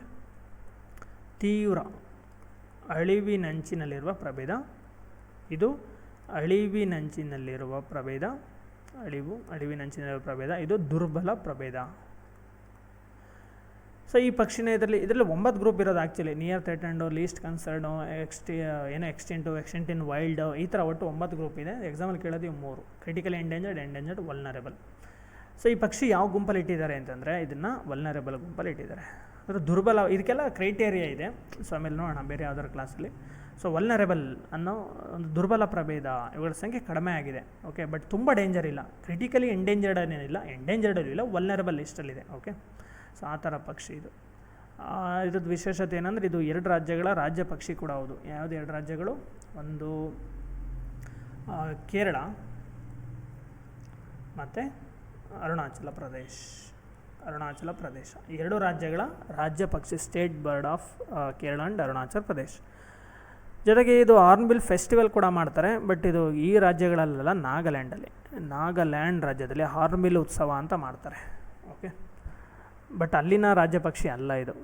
ಸೊ ಇವೆಲ್ಲಿ ಕಂಡು ಬರ್ತವೆ ಹೆಚ್ಚಾಗಿ? ಇದ್ರ ಪ್ರೈಮರಿ ಹ್ಯಾಬಿಟೇಟ್ ಯಾವುದು ಅಂತಂದರೆ ವೆಸ್ಟರ್ನ್ ಘಾಟ್ಸ್. ಪಶ್ಚಿಮ ಘಟ್ಟ ಶ್ರೇಣಿ ಇದು ಪ್ರೈಮರಿ ಹ್ಯಾಬಿಟೇಟು. ಇದ್ರ ಜೊತೆಗೆ ಇದು ಈಶಾನ್ಯ ಭಾರತದಲ್ಲೂ ಕಂಡುಬರುತ್ತೆ. ಈಶಾನ್ಯ ಭಾರತದಲ್ಲಿ ಜಾಸ್ತಿ ಮಳೆ ಬೆಳೆ ಅಂದರೆ ಎವರ್ಗ್ರೀನ್ ಫಾರೆಸ್ಟಲ್ಲಿ ಕಂಡುಬರೋದು ಇದು. Okay, evergreen forest. Next question ನೋಡೋಣ. ಯಾವುದು ನೆಕ್ಸ್ಟ್ ಕ್ವಶನ್ನು? ಈ ಕೆಳಗಿನ ಯಾವ ಕ್ರಿಯೆಗಳ ಮೂಲಕ ಆಮ್ಲಜನಕ ಪರಿಸರವನ್ನು ಸೇರುತ್ತದೆ? ಆವಾಗಲೇ CO2 ಬಗ್ಗೆ ಇದ್ವಲ್ವ, ಸೊ ಸೇಮ್ ಥರ ಕ್ವಶನು, ಬಟ್ ಇಲ್ಲಿ ಆಕ್ಸಿಜನ್ ಇದೆ ಅಂತ ಅಷ್ಟೇ. ಈ ಕೆಳಗಿನ ಯಾವ ಕ್ರಿಯೆಯಲ್ಲಿ ಆಕ್ಸಿಜನ್ ರಿಲೀಸ್ ಆಗಬೇಕು ಅಷ್ಟೇ. ಇಲ್ಲಿ ಸಿಂಪಲ್. ಪರಿಸರ ಅಂದರೆ ಏನು? ಅದು ಮಣ್ಣು ಇರಲಿ, ಗಾಳಿ ಇರಲಿ, ನೀರಿರಲಿ, ಎಲ್ಲಾದರೂ ಸೇರಿಕೊಳ್ಳಿ, ನಮ್ಗೆ ಒಟ್ಟು ಆಕ್ಸಿಜನ್ ರಿಲೀಸ್ ಆಗಬೇಕು ಅಷ್ಟೇ ಕ್ವಶನ್ ಇಲ್ಲಿ. ಈ ಕೆಳಗಿನ ಯಾವ ಕ್ರಿಯೆಗಳ ಮೂಲಕ ಆಮ್ಲಜನಕವು ಪರಿಸರವನ್ನು ಸೇರುತ್ತದೆ? ಸೊ ಆಪ್ಷನ್ ಎ ಜ್ವಾಲಾಮುಖಿ ಸ್ಫೋಟ. ಜ್ವಾಲಾಮುಖಿ ಸ್ಫೋಟ ಆದಾಗ ನಮಗೆ ಬೇರೆ ಬೇರೆ ಅನಿಲಗಳು ಬರ್ತವೆ ಎಕ್ಸೆಪ್ಟ್ ಆಕ್ಸಿಜನ್ ಅಲ್ವಾ. ಸೊ ಹಂಗಾಗಿ ಇದು ರಾಂಗ್. ಆಮ್ಲಜನಕ ರಿಲೀಸ್ ಆಗಲ್ಲ ಈ ವಾಲ್ಕ್ಯಾನಿಕ್ ಎರಪ್ಷನ್ ಆದಾಗ. ಫೋಟೋಸಿಂಥಸಿಸ್ ದ್ವಿತೀಯ ಸಂಶ್ಲೇಷಣೆ ಕರೆಕ್ಟ್. ಆಕ್ಸಿಜನ್ ರಿಲೀಸ್ ಆಗೋದು ಇಲ್ಲಿ ಅಲ್ವಾ, ಫೋಟೋಸಿಂಥಸಿಸಲ್ಲಿ ಆಕ್ಸಿಜನ್ ರಿಲೀಸ್ ಆಗೋದು ಕರೆಕ್ಟ್ ಸ್ಟೇಟ್ಮೆಂಟ್. ಸೊ ರೆಸ್ಪಿರೇಷನ್, ಮೂರನೇದು ಉಸಿರಾಟ ಆದಾಗ ಆಕ್ಸಿಜನ್ ರಿಲೀಸ್ ಆಗಲ್ಲ, ಆಕ್ಸಿಜನ್ ಕನ್ಸ್ಯೂಮ್ ಆಗುತ್ತೆ, ಕಾರ್ಬನ್ ಡೈಆಕ್ಸೈಡ್ ರಿಲೀಸ್ ಆಗುತ್ತೆ, ಹಾಗಿದು ಕೂಡ ರಾಂಗ್. ಕೊಳೆಯುವಿಕೆ ಕ್ರಿಯೆ ಅಂದರೆ ವಿಘಟನೆ, ಡಿಕಂಪೋಸ್ ಆಗೋದು. ಒಂದು ಯಾವುದೇ ಸಾವಯವ ವಸ್ತು ಕೊಳೆದಾಗ ಆಕ್ಸಿಜನ್ ರಿಲೀಸ್ ಆಗಲ್ಲ, ಬೇರೆ ಬೇರೆ ಅನಿಲಗಳು, ಎಕ್ಸಾಂಪಲ್ ಕಾರ್ಬನ್ ಡೈಆಕ್ಸೈಡ್ ರಿಲೀಸ್ ಆಗುತ್ತೆ, ಆಕ್ಸಿಜನ್ ಅಲ್ಲ. ಸೊ ಹಂಗಾಗಿ ಇವೆಲ್ಲ ರಾಂಗ್ ಇದೆ. ಸೊ ಇದೊಂದೇ ಕಡೆ ಆಕ್ಸಿಜನ್ ರಿಲೀಸ್ ಆಗೋದು, ಆಪ್ಷನ್ 2. ಸೊ ಇವೆಲ್ಲ ರಾಂಗ್. ನೆಕ್ಸ್ಟ್ ಕ್ವಶನ್ ನೋಡಿ, ವೆರಿ ಇಂಪಾರ್ಟೆಂಟ್ ನೋಡಿ. ಮಣಿಪುರ ಸ್ಟೇಟ್ ಈಶಾನ್ಯ ಭಾರತದಲ್ಲಿ ಬರುತ್ತಲ್ವ. ಸೊ ಲೋಕ್ಟಕ್ ಅಂತ ಒಂದು ಸರೋವರ ಇದೆ, ವೆರಿ ಇಂಪಾರ್ಟೆಂಟ್ ಸರೋವರ ಇದು. ಆ್ಯಕ್ಚುಲಿ ಇದ್ರ ಹೆಸರೇನಂದರೆ ಕೈಬುಲ್ ಲ್ಯಾಮ್ಜೋ ಅಂತ ಕರೀತಾರೆ ಇದನ್ನ. ಏನಂತ ಹಿಂಗೆ ನೆನ್ಪಿಟ್ಕೊಳ್ಳಿ ಇದನ್ನು, ಕೈಬುಲ್ ಲ್ಯಾಮ್ಜೋ ಅಂತ ಕರೀತಾರೆ ಇದನ್ನ. ಕೈಬುಲ್ ಲ್ಯಾಮ್ಜೋ ಅಂತ ಕರೀತಾರೆ ಮಣಿಪುರಿ ಲ್ಯಾಂಗ್ವೇಜಲ್ಲಿ. ಸೊ ಜನರಲಾಗಿ ಇಂಡಿಯಾ ಪೂರ್ತಿ ಲೋಕ್ಟಕ್ ಅಂತ ಕರೀತಾರೆ, ಬಟ್ ಈ ಹೆಸರು ನೆನ್ಪಿಟ್ಕೊಳ್ಳಿ, ಕೈಬುಲ್ ಲ್ಯಾಮ್ಜೋ ಅಂತ. ಇದೊಂದು ಸರೋವರ. ಏನಕ್ಕೆ ಫೇಮಸ್ಸು? ಜಗತ್ತಿನ ಏಕೈಕ ತೇಲುವ ಸರೋವರ, ಅಂದರೆ ಇಡೀ ಜಗತ್ತಿನಲ್ಲಿ only floating lake in the world ಇದು. ಓಕೆ, ಸೊ ನ್ಯಾಷನಲ್ ಪಾರ್ಕ್ ಕೂಡ ಹೌದು, ರಾಮ್ಸರ್ ಸೈಟ್ ಕೂಡ ಹೌದು, ಈಶಾನ್ಯ ಭಾರತದ ಅತಿ ದೊಡ್ಡ ಸರೋವರ ಕೂಡ ಹೌದು. ಇಲ್ಲಿ ಏನು ಕ್ವಶನ್ ಅಂತಂದರೆ, ಮಣಿಪುರದ ಲೋಕ್ಟಕ್ ಸರೋವರದಲ್ಲಿ ತೇಲುವ ಸ್ಥಿತಿಯಲ್ಲಿರುವ ಸಸ್ಯವರ್ಗ, ಫ್ಲೋಟಿಂಗ್ ವೆಜಿಟೇಷನ್ ಅಂತ ಕರೀತಾರೆ, ಅಥವಾ ಫ್ಲೋಟಿಂಗ್ ಬಯೋಮಾಸ್ ಅಂತಲೂ ಕರಿಬೋದು. ಅದಕ್ಕೆ ಏನಂತ ಕರೀತಾರೆ ನೋಡಿ, ಇಲ್ಲೆಲ್ಲ ತೇಲ್ತಾ ಇದೆಯಲ್ಲ ಇಮೇಜಲ್ಲಿ. ಸೊ ಇಮೇಜಲ್ಲಿ ಇಲ್ಲೆಲ್ಲ ತೇಲ್ತಾ ಇದೆ, ಇದಕ್ಕೆ ಏನಂತ ಹೆಸರು ಅಂತ ಒಂದು ಹೆಸರಿದೆ ಇದಕ್ಕೆ. ಓಕೆ, ಜಗತ್ತಲ್ಲಿ ನೋಡಿ ಈ ಥರ ಎಕ್ಸಾಂಪಲ್ ಎಲ್ಲೂ ಸಿಗಲ್ಲ. ಏನಿಲ್ಲಿ ತೇಲ್ತಾ ಇದೆಯಲ್ಲೋ ಇದು ಸಸ್ಯವರ್ಗ, ಜಗತ್ತಲ್ಲಿ ಎಲ್ಲೂ ಸಿಗಲ್ಲ. ಅದಕ್ಕೆ ವರ್ಲ್ಡ್ಸ್ ಓನ್ಲಿ ಫ್ಲೋಟಿಂಗ್ ಲೇಕ್ ಅಂತ ಕರೆಯೋದು ಇದನ್ನು. ಇದಕ್ಕೆ ಒಂದು ಹೆಸರಿದೆ ಮಣಿಪುರಿ ಲ್ಯಾಂಗ್ವೇಜಲ್ಲಿ, ಒಂದು ಹೆಸರಿದೆ. ಅದು ಏನು ಅಂತ ಕೇಳಿದ್ದಾರೆ ಅಷ್ಟೇ. ಇಲ್ಲಿ ಅಷ್ಟೇ ನೋಡಿ, ಇಲ್ಲಿ ತೇಲುವ ಸ್ಥಿತಿಯಲ್ಲಿರುವ ಸಸ್ಯವರ್ಗನ ಏನೇನುತ್ತಾರೆ ಅಂತ. ಸೊ ಬೊಂಡಿ, ಪುಂಬಡಿ, ಸಂತಾಲಿ, ಬೈಗ ಅಂತಿದೆ. ಸೊ ಇಲ್ಲಿ ಆನ್ಸರ್ ಆ್ಯಕ್ಚುಲಿ ಪುಂಬಡಿ. ಇವೆಲ್ಲ ನಾನು ಸುಮ್ಮನೆ ಸೇರಿಸ್ದೆ ಅಷ್ಟೇ. PSನಲ್ಲಿ 2 ಸರಿ ಕ್ವಶನ್ ಆಗಿಬಿಟ್ಟಿದೆ ಇದು, ಬೇರೆ ಬೇರೆ ಎಕ್ಸಾಮ್ಗಳಲ್ಲೂ ಆಗಿದೆ. ಸೊ ಪುಂಬಡಿ ಅಂತ ಇದೆ ಹೆಸರು. ಓಕೆ, ಸೊ ಪುಂಬಡಿ ಇಲ್ಲಿ ಬರೀತೀನಿ ನೋಡಿ, PUMDI, ಪುಂಬಡಿ ಅಥವಾ ಪುಂಬಡೀಸ್ ಅಂತಲೂ ಕರಿಬೋದು. ಸೊ ಪುಂಬಡೀಸ್ ಅಂತ ಕರೀತಾರೆ ಇದನ್ನು. ಇದೆಲ್ಲ ಏನು ಆ್ಯಕ್ಚುಲಿ ಸುಮ್ಮನೆ ವೇಸ್ಟ್ ವರ್ಡ್ ಇದು. ಸಂತಾಲಿ ಅನ್ನೋದು ಗೊತ್ತಿದೆ ನಿಮಗೆ, ಒಂದು ಟ್ರೈಬ್ ಅಲ್ವಾ. ಸೊ ಭಾರತದಲ್ಲಿ ಒಂದು ಅತಿ ದೊಡ್ಡ ಟ್ರೈಬ್ ಕೂಡ ಹೌದು. ರಾಷ್ಟ್ರಪತಿ ದ್ರೌಪದಿ ಮುರ್ಮು ಅವರು ಇದಕ್ಕೆ ಸೇರಿದ್ದು. ಬೈಗ ಅನ್ನೋದು ಒಂದು ಬುಡಕಟ್ಟು ಜನಾಂಗ, ಮಧ್ಯಪ್ರದೇಶದಲ್ಲಿ ಬರುತ್ತೆ. ಓಕೆ, ಸೊ ಇದು ಸುಮ್ಮನೆ ಕೊಟ್ಟಿರೋ ವರ್ಡು. ಪುಂಬಡಿ ಅನ್ನೋದು ಆನ್ಸರ್, ಇದಕ್ಕೆ ಪುಂಬಡಿ ಅಂತಾರೆ ನೋಡಿ. ಇದು ಏನು ಸ್ಪೆಷಲ್ ಅಂದರೆ, ಇದು ನೆಲದಿಂದ ಬೆಳ್ಕೊಂಡ್ಬಂದಿರೋದೆಲ್ಲ ಸಸ್ಯಗಳಲ್ಲ, ಇವು ನೀರಲ್ಲಿ ತೇಲ್ತಾ ಇರುವಂಥ ಸಸ್ಯಗಳು. ಸುಮಾರು ವರ್ಷಗಳು ಎಲೆಗಳು ಬಿದ್ದು ಮಳೆಲ್ಲ ಕುತ್ಕೊಂಡು ಗಟ್ಟಿಯಾಗಿ ಭೂಭಾಗದ ರೀತಿ ಆಗಿಬಿಡ್ತವೆ ನೋಡಿ. ಇಲ್ಲಿ ಮನೆ ಕಟ್ಟಿದ್ದಾರೆ ಅಂದರೆ ಅರ್ಥ ಮಾಡ್ಕೊಳ್ಳಿ ಎಷ್ಟು ಗಟ್ಟಿ ಇರುತ್ತೆ ಅಂತ. ಯಾಕೆ ತೇಲುವ ಸರೋವರ ಅಂದರೆ, ಇಲ್ಲಿ ಸರೋವರ ತೇಲಲ್ಲ, ಈ ಪುಂಬಡಿ ತೇಲುತ್ತೆ. ಗಾಳಿ ಬೀಸಿದಾಗ ಆ ಕಡೆ ಈ ಕಡೆ ಹೋಗ್ತಾ ಇರುತ್ತೆ. ಸೊ ಇಲ್ಲಿ ಮನೇನೂ ಕಟ್ಬೋದು, ಕೃಷಿನೂ ಮಾಡ್ತಾರೆ, ಭತ್ತ ಕೂಡ ಬೆಳೀತಾರೆ. ಇಲ್ಲಿ ಆನ್ಸರ್ ಪುಂಬಡಿ. ಮತ್ತು ಇಲ್ಲೊಂದು ವೆರಿ ಇಂಪಾರ್ಟೆಂಟ್ ಅನಿಮಲ್ ಕಂಡು ಬರುತ್ತೆ, ಯಾವ್ದು ಹೇಳಿ? Dancing Deere. ಇದ್ರ ಹೆಸರು ಏನು? ಸಾಂಗೈ ಅಂತ. ಸಾಂಗೈ ಇದನ್ನು ಕುಣಿಯುವ ಜಿಂಕೆ, ಡ್ಯಾನ್ಸಿಂಗ್ ಡೀರ್ ಅಂತ ಕರೀತಾರೆ. ಸಾಂಗೈ ಫೆಸ್ಟಿವಲ್ ಕೂಡ ಆಗೋದು ಇಲ್ಲೇ ಮಣಿಪುರದಲ್ಲೇ. ಮಣಿಪುರ ಸಾಂಗೈ ಫೆಸ್ಟಿವಲ್ ಅಂತ, ಸಾಂಗೈ ಹಬ್ಬ ಉತ್ಸವ ಅಂತೆಲ್ಲ ಮಾಡ್ತಾರೆ. ಮಣಿಪುರದ ರಾಜ್ಯ ಪ್ರಾಣಿ ಕೂಡ ಹೌದು ಇದು, ಸ್ಟೇಟ್ ಅನಿಮಲ್ ಕೂಡ ಇದೇನೆ ಮಣಿಪುರಕ್ಕೆ, ಸಾಂಗೈ ಅಂತ. ಇದನ್ನು ಕುಣಿಯುವ ಜಿಂಕೆ, ಡ್ಯಾನ್ಸಿಂಗ್ ಡೀರ್ ಅಂತಲೂ ಕರೀತಾರೆ. ಓಕೆ, ಇನ್ನೇನಿದೆ? ಓಕೆ, ನೆಕ್ಸ್ಟ್ ನೋಡೋಣ. ಮುಂದಿನ ಪ್ರಶ್ನೆ ಹೀಗಿದೆ, ಈ ಕೆಳಗಿನ ಯಾವ ಅರಣ್ಯದಲ್ಲಿ ತೇಗದ ಮರಗಳು, ಟೀಕ್ ವುಡ್ ಬಗ್ಗೆ ಕೇಳಿದ್ದಾನೆ. ಯಾವ ಫಾರೆಸ್ಟಲ್ಲಿ ಟೇಕ್ ವುಡ್ ಬೆಳೆಯುತ್ತೆ ಅಂತ ಅಷ್ಟೇ ಕ್ವಶನ್, ಸಿಂಪಲ್ ಕ್ವಶನ್ನು. ತೇಗದ ಮರ ಯಾವ ಅರಣ್ಯದಲ್ಲಿ ಬೆಳೆಯುತ್ತೆ ಅಂದರೆ ಪ್ರಧಾನವಾಗಿ ಮೈನ್ ಡಾಮಿನೇಟಿಂಗ್ ಸ್ಪೀಸಿ ಅಂತ. ಸೊ ಯಾವ ಫಾರೆಸ್ಟಲ್ಲಿ ಹೆಚ್ಚಾಗಿ ಬೆಳೆಯುತ್ತೆ ಚೆನ್ನಾಗಿ? ಫಸ್ಟ್ ಆಪ್ಷನ್ ಉಷ್ಣವಲಯದ ತೇವಯುತ ಎಲೆಯುದ್ರ ಅರಣ್ಯ, tropical wet deciduous forest option. Okay, ಇದನ್ನು ನೋಡೋಣ ಆಮೇಲೆ. ಎರಡನೇ ನೋಡಿ ಕುರುಚಲು ಅಂದರೆ ಥಾರ್ನ್ ಅಂತ ಕರೀತಾರೆ. ಕುರುಚಲು ಅಂತಂದರೆ ಏನು? ಡ್ರೈ ಏರಿಯಾ ಅಂತ, ಮಳೆ ಇಲ್ಲದಿರೋ ಜಾಗ ಅಂತ. ಮಳೆ ಇಲ್ಲದಿರೋ ಜಾಗದಲ್ಲಿ ಮರ ಬೆಳೆಯೋಕ್ಕೆ ಕಷ್ಟ ಅಲ್ವಾ, ಅದರಲ್ಲಿ ತೇಗದ ಮರ ಸ್ವಲ್ಪ ಚೆನ್ನಾಗಿ ಬೇಕಾಗುತ್ತೆ ನೀರು. ಸೊ ಕುರುಚಲಲ್ಲಿ ಬೆಳೆಯಲ್ಲ. ಈಗ ಎಕ್ಸಾಂಪಲ್ ಉತ್ತರ ಕರ್ನಾಟಕ ಅಲ್ಲೆಲ್ಲ ಕಡಿಮೆ ಅಲ್ವಾ, ಸಿಗಲ್ಲ ಅಷ್ಟಾಗಿದ್ದು. So coniferous wrong answer. ಯಾಕೆ ರಾಂಗು? ಸಿಂಪಲ್ಲು, ಇದು ಬೆಳೆಯೋದು ಹಿಮಾಲಯದಲ್ಲಿ, ಇದು ಬೆಳೆಯೋದು ಹಿಮಾಲಯ. ಓಕೆ, ಸೊ ಕೋನಿಫೆರಸ್ ಫಾರೆಸ್ಟ್ ಬೆಳೆಯೋದು ಹಿಮಾಲಯದಲ್ಲಿ. ಸೊ ಹಾಗೆ ಮತ್ತು ಹಿಮಾಲಯದಲ್ಲಿ ಹೈಟಲ್ಲಿ ಸುಮಾರು 1,500 ಮೀಟ್ರಿಂದ ಇನ್ನೂ ಉನ್ನತ ಎತ್ತರದಲ್ಲಿ ಬೆಳೆಯೋದು, ಕೋಲ್ಡ್ ಏರಿಯಾದಲ್ಲಿ ಬೆಳೆಯೋದು. ತೆಗೆದ ಮರ ಕೋಲ್ಡ್ ಏರಿಯಾದಲ್ಲೇ ಬೆಳೆಯೋದಿಲ್ಲ, ಹಾಗಾಗಿ ರಾಂಗ್. ನಿತ್ಯ ಋತುವಿನ ಅರಣ್ಯ, ಸೊ ಎಲ್ಲೂ ಬೆಳೆಯೋದಿಲ್ಲ ಇದು. ಬೆಳಿತೀವಿ ಅಂದರೆ ತುಂಬ ಇದು ಡಾಮಿನೇಟ್ರಿ ಅಲ್ಲ, ಬೆಳೆಯೋದೇ ಇಲ್ಲ ಅಂತಲ್ಲ, ಒಂದು ಸಿಗಲ್ಲ ಅಂತಲ್ಲ, ಎಲ್ಲೆಲ್ಲ ಒಂದೊಂದು ಇರ್ಬೋದು, ಬಟ್ ಡಾಮಿನೇಟ್ ಆಗಿರಬೇಕು, ಹೆಚ್ಚಾಗಿ ಕಂಡು ಬರಬೇಕು. ಸೊ ಹಾಗೆ ಇದು ಬರಲ್ಲ. ಇಲ್ಲಿ ಬೇರೆ ಬೇರೆ ಮರ, ಎಕ್ಸಾಂಪಲ್ ಯಬೋನಿ, ಮಹಾಗನಿ, ಈ ಥರದವೆಲ್ಲ ಇಲ್ಲಿ ಕಂಡು ಬರ್ತವೆ, ರಬ್ಬರು ಇವೆಲ್ಲ, ಇದು ಇಲ್ಲಿ ಕಂಡು ಬರುವಂಥ ಮರ. So tropical wet evergreen forest, deciduous ಫಾರೆಸ್ಟಲ್ಲಿ ಎಲೆ ಉದುರುವ ಅರಣ್ಯ. ಬಟ್ ಎಲೆ ಉದುರುವ ಅರಣ್ಯದಲ್ಲಿ ಎರಡು, ಡ್ರೈ ಮತ್ತು ವೆಟ್ ಅಂತ, ಶುಷ್ಕ ಮತ್ತು ತೇವಯುತ ಅಂತ. ಸೊ ಇದು ಎಲೆ ಉದುರುವ ಅರಣ್ಯದಲ್ಲಿ ತೇವಯುತದಲ್ಲಿ ಜಾಸ್ತಿ ಕಂಡು ಬರ್ತದೆ, ಸೊ ಡ್ರೈನಲ್ಲೂ ಬರ್ತದೆ, ಸೊ ಇಲ್ಲಿ ಜಾಸ್ತಿ ಬರುತ್ತೆ. ಸೊ ಆನ್ಸರ್ ಇದೇ ಆಗಿರುತ್ತೆ. ಹೆಚ್ಚು ಬೆಲೆ ಬಾಳುವ ಮರ ಅಲ್ವಾ ಇದು, ತೇಗದ ಮರ. ನೆಕ್ಸ್ಟ್ ಕ್ವಶನ್ ನೋಡೋಣ. ಈ ಕೆಳಗಿನ ಯಾವುದು ರಾಷ್ಟ್ರೀಯ ಜಲಚರ ಪ್ರಾಣಿ ಆಗಿದೆ? ನ್ಯಾಷನಲ್ ಅಕ್ವಾಟಿಕ್ ಅನಿಮಲ್ ಬಗ್ಗೆ ಕೇಳಿದ್ದಾರೆ ಅಷ್ಟೇ. ಇದೊಂದು ಸಿಂಪಲ್ ಕ್ವಶನ್ ಆ್ಯಕ್ಚುಲಿ. ಇದು ಇಲ್ಲಿರೋದ್ರೆಲ್ಲ ಸಿಂಪಲ್ ಅಂತ ಹೇಳ್ಬೋದು. ಎಲ್ಲಪ್ಪ ಯಾವುದು ನ್ಯಾಷನಲ್ ಅನಿಮಲ್, ಅಕ್ವಾಟಿಕ್ ಅನಿಮಲ್ ಅಂತಂದರೆ ಯಾವುದು ನೋಡಿ, ಇಲ್ಲಿ ಉಪ್ಪು ನೀರಿನ ಮೊಸಳೆಗಳು, ಸಾಲ್ಟ್ ವಾಟರ್ ಕ್ರೊಕೊಡೈಲ್ ಬರುತ್ತಾ? ಇಲ್ಲ, ಮೊಸಳೆ ಅಲ್ಲ. ಆಲಿವ್ ರಿಡ್ಲೆ ಆಮೆಗಳು ಬರ್ತಾ, ಇದು ವೆರಿ ಫೇಮಸ್ಸು, IUCN ರೆಡ್ ಲಿಸ್ಟಲ್ಲಿ ಇದು ವಲ್ನರಬಲ್ ಕ್ಯಾಟಗರಿಗೆ ಬರುತ್ತೆ, ತುಂಬ famous, but wrong answer.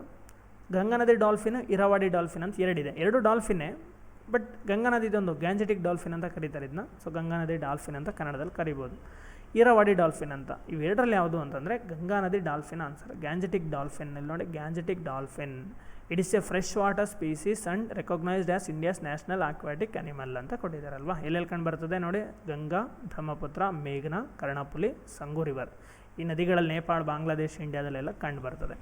IUCN red ಲಿಸ್ಟಲ್ಲಿ endangered ಲಿಸ್ಟಿಗೆ ಬರ್ತದೆ. ವನ್ಯಜೀವಿ ಸಂರಕ್ಷಣಾ ಕಾಯ್ದೆ ಅಡಿನಲ್ಲಿ ಶೆಡ್ಯೂಲ್ 1ನಲ್ಲಿದೆ, ಇಲ್ಲಿ ಕೊಟ್ಟಿದ್ದಾರೆ ನೋಡಿ, ಓದ್ಕೊಳ್ಳಿ. ಸೈಟ್ಸಲ್ಲಿ ಅಪೆಂಡಿಕ್ಸ್ 1ನಲ್ಲಿ ಬರುತ್ತೆ. ಸೊ ಗಂಗಾ ನದಿ ಡಾಲ್ಫಿನ್ ಆನ್ಸರ್ ಆಗುತ್ತೆ. ಇರಾವಾಡಿ ಡಾಲ್ಫಿನ್ ಅಲ್ಲ, ಇರಾವಾಡಿಯನ್ನು ನೋಡಿ, ಇರಾವಾಡಿ ಅನ್ನೋದೊಂದು river which is flows through ಮಯನ್ಮಾರಲ್ಲಿ ಹರಿಯುವಂಥ ಒಂದು ನದಿ. ಇದು ಮಧ್ಯಭಾಗದಲ್ಲಿ ನಾರ್ತಿಂದ ಸೌತ್ವರೆಗೂ ಹರಿಯುತ್ತೆ, ಅಲ್ಲಿ ಇವು ಹೆಚ್ಚಾಗಿ ಕಂಡು ಬರ್ತವೆ, ಇರಾವಾಡಿ ಡಾಲ್ಫಿನ್ ಅಂತ. ಓಕೆ, ಇಂಡಿಯಾದಲ್ಲಿ ತುಂಬ ಕಡಿಮೆ ಕಂಡು ಬರೋದು ಇದು. ಇಂಡಿಯಾದಲ್ಲಿ ಮೆಜಾರಿಟಿ ಬರೋದು ಯಾವುದು? ಗಂಗಾ ನದಿ ಡಾಲ್ಫಿನ್. ಗಂಗಾ ನದಿ ಮತ್ತು ಅದರ ಉಪನದಿಗಳು, ಅಕ್ಕಪಕ್ಕ ನದಿಗಳೆಲ್ಲ ಕಂಡು ಬರ್ತವೆ ಹೆಚ್ಚಾಗಿ. ಅದಕ್ಕೆ ಭಾರತದ ಜಲಚರವನ್ನು, ರಾಷ್ಟ್ರೀಯ ಜಲಚರವನ್ನು ಇದನ್ನು ಸೆಲೆಕ್ಟ್ ಮಾಡಿದ್ದಾರೆ. ಓಕೆ, ಇದು ಇಂಡಿಯಾದಲ್ಲಿದೆ, ಬಟ್ ತುಂಬ ಕಡಿಮೆ ಇದು. ಸೊ ನೆಕ್ಸ್ಟ್ ಕ್ವಶನ್,